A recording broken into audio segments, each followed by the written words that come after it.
যে কাজ শাহজাহান সাহেবদের দ্বারা ঘটেছে, কোর্ট নির্দেশনা দিয়েছে ইডি অফিসারকে, ইডিকে নির্দেশনা দিয়েছে রেশনে যে দুর্নীতি হয়েছে সেটাকে তদন্ত করে কোর্টকে জানানো।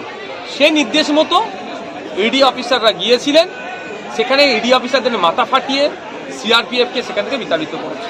আমি প্রথমেই বলবো সিআরপিএফকে ধন্যবাদ জানাই, অন্তত বুদ্ধিমত্তার পরিচয় দিয়েছেন, জিনিসটাকে হ্যান্ডেল করেছেন, নাহলে বড় দুর্ঘটনা ঘটতে পারত, কিন্তু এরা ঘটতে দেননি। কিন্তু যে অন্যায় কাজ করেছেন, যেখানেই যাক না কেন, আমার মনে হয় সুপ্রিম কোর্টে গেলেও তিনি জামিন পাবেন না, তিনি যেতেই পারে। তিনি শান্তনু ঠাকুর মহাশয় 2019 সালের আগেও বলেছিলেন, ভোটটা নেওয়ার আগে, মতুয়া ভাই থেকে শুরু করে মানুষের ভোট নেওয়ার আগে বলেছিলাম সিএএ করব, ফেলিওর হয়েছেন। 2021-এর নির্বাচনের আগে শান্তনু ঠাকুর মহাশয় থেকে শুরু করে তার পরিবারের লোকজনরা সিএর কথা বলেছিল, সেটাও ফেলিওর হয়েছে। 2024 নির্বাচনে এসছে, শান্তনু ঠাকুর মহাশয়কে হয়তো আবার নতুন জিতার ইচ্ছা গিয়েছে, সেই জন্য কথা বলছে। তবে একটা কথা বলি, শান্তনু ঠাকুর মহাশয় মতুয়া সমাজের মানুষ, তিনি একজন ধর্মগুরুও বটে তাদের পরিবারে। তো আমি শুধু এইটুকুই জানতে চাই, আজকে যেটা কি মতুয়া ভাইরা দেশের নাগরিক নয়? আমার নাগরিকত্বের কি হচ্ছে? তারা কি নাগরিক নয়? না তারা আমাদের অন্য নাগরিক যে ফ্যাসিলিটিসগুলো পেয়েছে কি তারা পাচ্ছে না?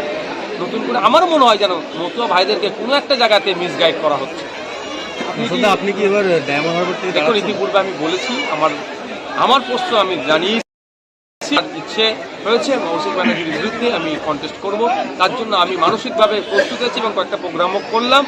এবার হচ্ছে দল, আমার দল যদি আমাকে অনুমোদন দেয় আমি প্রস্তুত আছি। তবে আশা করবো দল আমাকে অনুমোদন দিয়ে দেবে, কারণ আমাদের এটা বলতে পারেন যে আপনি চেয়ারম্যান, আপনি তাহলে কীভাবে বলছেন দলের? অবশ্যই আমাদের দলে গণতন্ত্র আছে, একটা পোস্ট, বাকি সব ল্যাম্প পোস্ট আমাদের দলে নয়। যে যার ডেজিগনেশন যেটা আছে সেই জায়গায় আমরা হোল্ড করি এবং সেটাকে আমরা প্রাধান্য দিই।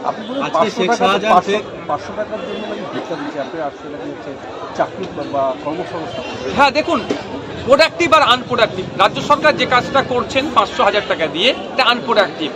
উপরন্তু মায়েদেরকে সবসময় যেন ঢাল হিসাবে দেখানো হচ্ছে। যেমন শিক্ষকের কথা বলি, টিচারের কথা বলি, ডাস্টার চকের কথা বলি, কন্টিজেন্সি ফান্ড দিচ্ছেন না কেন, কম্পোজিট গ্রান্ট দিচ্ছেন না কেন, হসপিটালে ডক্টর নেই কেন, মেডিসিন নেই কেন, এ কথা যখনই বলি তখনই কি উল্টে দেখাচ্ছে যে এর কথা বলছেন, লক্ষ্মীর ভাণ্ডারের কথা। তো আমরা চাই প্রোডাক্টিভ হোক, আমরা মায়েদের হাতে কাজ তুলে দিতে চাই।